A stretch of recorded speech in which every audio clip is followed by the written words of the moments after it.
autoria de Emmanuel, psicografado pelo nosso Chico Xavier. Perispírito, afinidade fluídica e aura são fatores relevantes no processo mediúnico? Claro que são. Agora, vamos ver por quê, como a coisa atua, funciona.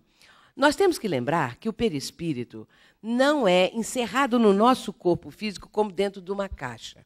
Quem fala isso é o próprio Livro dos Espíritos, é o Livro dos Médiuns, é a Gênese, mostrando como o perispírito está acoplado, digamos assim, como o perispírito é esse modelo organizador biológico. Nós não vamos falar aqui no processo reencarnatório, como o perispírito vai ter atuação nesse processo, mas sim na área da mediunidade.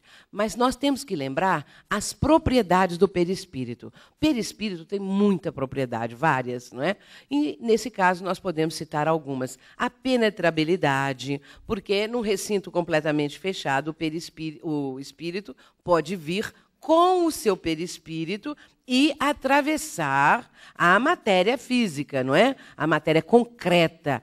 Então, o perispírito tem essa condição de penetrabilidade. Ele tem a condição de luminosidade, ele se torna luminoso. Ele tem a condição de contratilidade, porque por oposição, porque ele tem a de expansibilidade. Então, ele tem também a de contratilidade. E é exatamente a expansibilidade que propicia ao perispírito se expandir. Muitas vezes as pessoas dizem assim, se eu estou na reunião, ou mesmo na própria casa da pessoa, de repente eu estou fazendo uma prece, eu sinto que eu estou crescendo, e às vezes a minha mão fica como que se tivesse inchado, crescida, ou eu me sinto batendo com a cabeça no teto. O que será isso? Expansão do perispírito. A faculdade do médium requer isso, essa expansibilidade. Aliás, vamos dizer melhor, a faculdade mediúnica, ela necessita, para que possa ser exercitada, que o médium tenha essa condição de deslocamento do perispírito. Existe uma definição de um médico famoso, o professor Gustave Gelei, que deixou algumas obras escritas no final do século XIX, início do século XX, em que ele vai dizer que o médium é aquele indivíduo que tem a capacidade de descentralização, ou seja, deslocamento do perispírito ou desdobramento na nossa linguagem atual. Então, para que se comunique um espírito, há necessidade que o perispírito do médium, o perispírito do espírito comunicante, estejam bastante afinizados. E aí, nesse caso, como eu disse, o perispírito não está encerrado no corpo físico como dentro de uma caixa. Ele irradia em torno, formando um halo psíquico ou aura, que é o conjunto também vibratório, fluídico, daquele espírito que está encarnado. E, nesse caso, tanto a aura quanto o perispírito necessitam dessa afinização. Cada um de nós aqui está com uma certa expansão do seu perispírito, que pode ser muito pequena ou um pouquinho maior, dependendo do estado de concentração da pessoa e tal. Então, Kardec vai dizer, está em A Gênese, especialmente ali no capítulo 14, não é? Que as auras elas se entrecruzam, porém, elas não se confundem. Então, nós estamos na sintonia, e nessa sintonia e afinização, as nossas auras estão afinizadas, não é? Elas estão aqui entrecruzadas. Só que cada um com a sua condição espiritual, não é? Então, a aura, ela pode apresentar um colorido, ela pode apresentar uma gradação também vibratória de bem-estar, ou se a pessoa está com ideias depressivas, a aura apresenta uma coloração sombria, escura, de acordo com o estado íntimo da pessoa, não é? Então, nesse caso, são fatores relevantes, sim, no processo mediúnico, e Kardec diz, e nós vamos encontrar isso em O Livro dos Espíritos, em O Livro dos Médiuns, que o perispírito é a chave dos fenômenos mediúnicos. Muitas vezes, quando o espírito quer trazer um objeto, essa questão da penetrabilidade, não é? Ele vai envolver o objeto nos seus fluidos.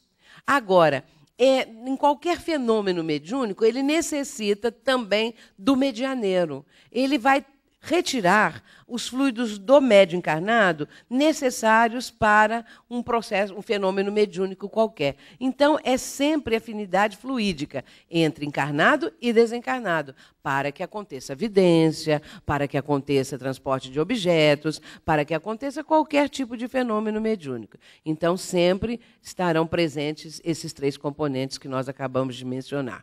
Qual a função do perispírito nos diferentes tipos de fenômenos? É isso que nós estamos falando. Por exemplo, nas materializações, não é? Que hoje em dia é um termo usado ainda bastante comum, mas às vezes dizem ectoplasmia, qualquer coisa assim. Muito bem, então, nas materializações, o que vai acontecer? O médium de efeitos físicos que está no transe, que pode ser mais profundo, menos profundo, de acordo com a própria característica da mediunidade da pessoa, o médium vai fornecer este fluido específico, que é o ectoplasma. Então, o médium de efeitos físicos, ele tem a capacidade de exteriorizar estes fluidos, esse fluido denominado de ectoplasma. Agora, todos nós temos ectoplasma, só que nós não temos a capacidade de exteriorização, que é própria do médium com essa especificidade mediúnica. E é exatamente através do ectoplasma, do fluido que o médium está fornecendo, que o espírito que quer se tornar visível a todos, se materializar, ele vai unir, associar os seus próprios fluidos com aquele que o médium está fornecendo, e aí ele se torna visível para todas as pessoas. Então, essa é a materialização, que pode ser parcial, pode ser uma materialização completa, em que o espírito se mostre com todo o seu aspecto, não é? Do corpo físico, vamos dizer, mas é fluídico, né? O aspecto que o corpo físico tinha na última existência, ou outro aspecto que ele queira apresentar. E, nesse caso, houve, então, uma interação entre fluidos do encarnado com o do desencarnado. Então, isso é no caso das materializações, como em outros casos, né? Sempre o espírito estará associando os seus fluidos, o seu perispírito, a sua aura, e no processo de obsessão também. Kardec diz assim, em A Gênese, no Livro dos Médiuns, ele diz, no capítulo 23, que o espírito obsessor, ele envolve também a sua vítima como teia, numa espécie de teia, com a ajuda do seu perispírito. Ou seja, esses fluidos perispiríticos que ele envolve a vítima, que ele está querendo obsidiar, para que a pessoa, então, sinta, nesse caso, por exemplo, problemas orgânicos, não é? Domínio que o espírito está querendo ter sobre o encarnado, sobre a sua vítima, e, nesse caso, ele também o envolve. E Kardec dá uma imagem como uma teia, não é? Uma teia fluídica que ele envolve a criatura para que ela, então, sinta determinados sintomas, mal-estar, essa coisa toda. E o passe ajuda muito, porque, na hora do passe, os fluidos negativos vão se diluindo, vão sendo retirados, e a reposição dos fluidos saudáveis, equilibrados. Mediunidade em crianças é natural? Nós sabemos que as crianças podem apresentar o afloramento da faculdade mediúnica, né? Ela pode aflorar, ela pode se manifestar. Existem aquelas crianças que conversam com o amiguinho imaginário. Divaldo conta muito o caso dele, que conversava com o índiozinho, não é? E depois o índiozinho foi crescendo também. Divaldo ia crescendo, o índiozinho também. Muito bem. Então, existem esses médiuns, né? Que muita gente fala médium de berço, que já apresenta isso desde que bem pequenininho, não é? Às vezes fala, eu estou vendo uma vovó aqui, uma velhinha, quando a criança já sabe explicar. Às vezes os pais mostram a fotografia. Essa daqui vai ver, é a avó, bisavó, qualquer coisa assim, não é? Nós escrevemos um livro sobre esse assunto, que deve sair no meio do ano, na editora Didier. E o título do livro é Mediunidade e Obsessão em Criança. Exatamente para tratar desse assunto. Não é? Agora, daí a pensar que tem que desenvolver a mediunidade, né? Que tem que educar essa faculdade, vai uma distância muito grande. O que os pais devem fazer com a criança? Se são pais que já têm conhecimento de alguma coisa do espiritismo, levam para uma casa espírita, e aí a criança vai frequentar a evangelização, vai receber passes, que isso é muito bom para o que ela precisa, não é? E depois isso vai diminuindo a gradação dessas presenças e tudo, à medida que a criança vai crescendo. Às vezes aparece na adolescência. E aí o adolescente está muito novinho ainda, 14 anos, 15 anos, 16 anos. Então, hoje em dia, quando eu vejo um caso assim, a gente tem muito cuidado em dizer que essa criança, que esse adolescente, já com seus 15, 16 anos, deve frequentar, devia participar de alguma coisa, porque a vida do estudante, hoje em dia, é muito complicada. Daí a pouco, esse jovem vai fazer vestibular. Então, tem que estudar muito. Aí, se você já colocou ele numa reunião mediúnica, porque já é um jovem evangelizado, que veio desde a infância e tal, então tem condições, vai aprender um pouco sobre a mediunidade, vai estudar um pouco e depois vai para a reunião mediúnica, né? Mas aí, chegou a época do vestibular. Então, precisa estudar, tem provas em tais dias, não pode mais frequentar. Então, nós, hoje em dia, no meu caso, eu uso fazer assim. Quando um adolescente apresenta isso, nós apenas encaminhamos para receber passes, para grupos de estudo, qualquer coisa assim. Porque a gente sabe que daí a pouco ele não vai poder frequentar, com raríssimas exceções. Será viável o rodízio entre os participantes da reunião por 2 ou 3 meses cada um, para a escolha do dirigente que atuará na ausência do dirigente fixo? Sim, desde que não sejam médiuns ostensivos. Desde que sejam aquelas outras pessoas que ali estão, não é? Porque eu vou colocar um médium ostensivo para treinar, para ser dirigente? Não, ele tem que ficar na tarefa dele. Ele é médium, fica lá na tarefa dele, não é? O outro que quer trabalhar na doutrinação, no diálogo com as entidades comunicantes, também na área dele, no trabalho dele. E existem aqueles outros, não é? Que, se já existe um dirigente, para conseguir um outro que possa auxiliá-lo, não é? Então, nesse caso, deve-se fazer um tipo de rodízio assim, ou até com mais tempo um pouquinho, para que a pessoa adquira a experiência. Existe a possibilidade de, após uma comunicação violenta, mais ostensiva, o médium não lembrar de nada do que ocorreu? Pode acontecer, não é? É mais raro, porque geralmente a maioria dos médiuns são médiuns conscientes. O que é o médium inconsciente? É o médium em estado sonambúlico, conforme está em Kardec, está em O Livro dos Médiuns, mas não é aquele sonambulismo em que o espírito do médium tem a capacidade de, por exemplo, observar o interior do organismo de uma pessoa e dizer que aquela pessoa está com tal ou tal doença, que Allan Kardec coloca como exemplo, tem também na Revista Espírita, dizendo que é um médium sonambúlico.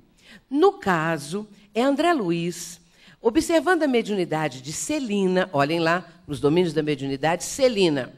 Tem a Eugênia e tem a Celina. Eugênia, médium consciente, e Celina, médium inconsciente. E, nesse caso, André Luiz vai usar o termo médium inconsciente e médium sonambúlico. Na parte final desse capítulo, ele usa isso. Então, nós entendemos o quê? Que é o transe mais profundo. Não é? Então, pode acontecer, nesse caso aí, da pessoa ter a condição de entrar num transe mais profundo, e que pode ser chamado de sonambúlico ou inconsciente, não é? Agora, o importante é o controle que conseguiu exercer. O importante é isso, porque se o espírito é violento, não quer dizer que o médium vai deixar se cair no chão, não é? Ele tem que ter o controle moral da comunicação. Porque Celina, que é o exemplo que nós estamos citando, Celina era um médium inconsciente, mas o controle que ele exercia do espírito comunicante era um controle que resultava das suas conquistas morais. Quando o espírito se aproximava, o fluido que era próprio de Celina, com o qual ela envolvia o comunicante, era um fluido equilibrado, de amor, de paz. Então, esse fluido fazia com que o espírito ficasse contido.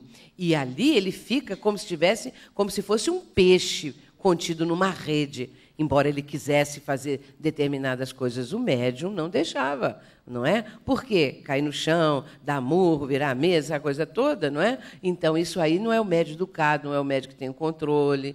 É um espírito violento, sim, mas o controle é feito dessa maneira. Eu quero agradecer a vocês todos e quero dizer, meus irmãos, que nós apresentamos aqui algumas facetas, não é, dessas condições, uns aspectos dessas condições necessárias para um trabalho de qualidade.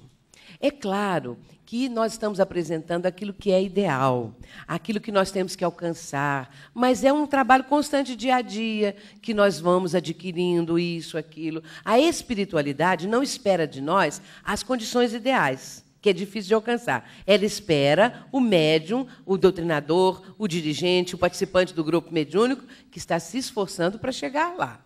E, nesse caso, como nós mencionamos, o nosso aprimoramento é feito lá fora, no dia a dia, no cotidiano, esse treinamento que nós temos que fazer, o exercício do amor, o exercício da solidariedade, do controle das nossas emoções, não é? Então, isso é muito importante. E nós poderemos chegar lá.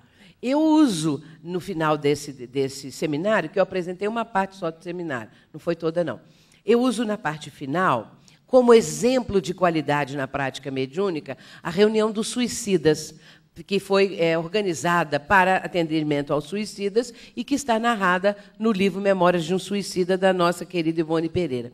Então, ali eu relato nos slides, não é, como foi o desenvolvimento do processo da reunião. E ali a gente vê uma altíssima qualidade de reunião mediúnica. E um dos aspectos mais lindos que eu sempre menciono é que é relatado pelo espírito Camilo Castelo Branco, né? Camilo Cândido Botelho, que é, na verdade, um pseudônimo, o nome dele é Camilo Castelo Branco. Ele relata, então, como se apresentava o ambiente da reunião para atendimento aos suicidas que foram resgatados do Vale dos Suicidas, levado para o Hospital Maria de Nazaré, na colônia da Legião dos Servos de Maria, e, nesse caso, esses espíritos todos foram trazidos para a reunião mediúnica porque necessitavam dos fluidos dos encarnados. E o espírito que vai se comunicar é aquele que se julgou sob as rodas de um trem. Muito bem, então, ele vai descrevendo o ambiente antes da reunião começar, e ele diz que sobre a mesa dos trabalhos, descia uma cascata de luz, vinda do plano superior. Então, eu digo, depois que eu apresento isso, eu digo para os companheiros que estão presentes que um dia a nossa mesa também de trabalhos mediúnicos pode ter uma cascata de luz. Depende de nós. Depende da seriedade, do amor, da doação, desses requisitos todos. Porque se aquele grupo conseguiu, um dia nós também vamos conseguir. Então, vamos trabalhar para que isso aconteça, para que possamos atender às dores humanas, não é? Esses nossos irmãos todos. Por quê? Se a mediunidade não é a coisa mais importante dentro do âmbito da doutrina, é uma das principais. Não é? A mais importante é a própria divulgação da doutrina, é a doutrina em si. Mas a mediunidade é um dos aspectos importantíssimos para uma casa espírita, para nós mesmos, né? E para o movimento espírita em geral. Vamos trabalhar, então, meus irmãos, com amor, com a certeza de que o trabalho é para Jesus. E que um dia sobre a nossa mesa vai haver uma cascata de luz. Quem sabe já há um fiozinho de luz, eu tenho certeza que existe. Obrigada, que Jesus nos abençoe. Muita paz.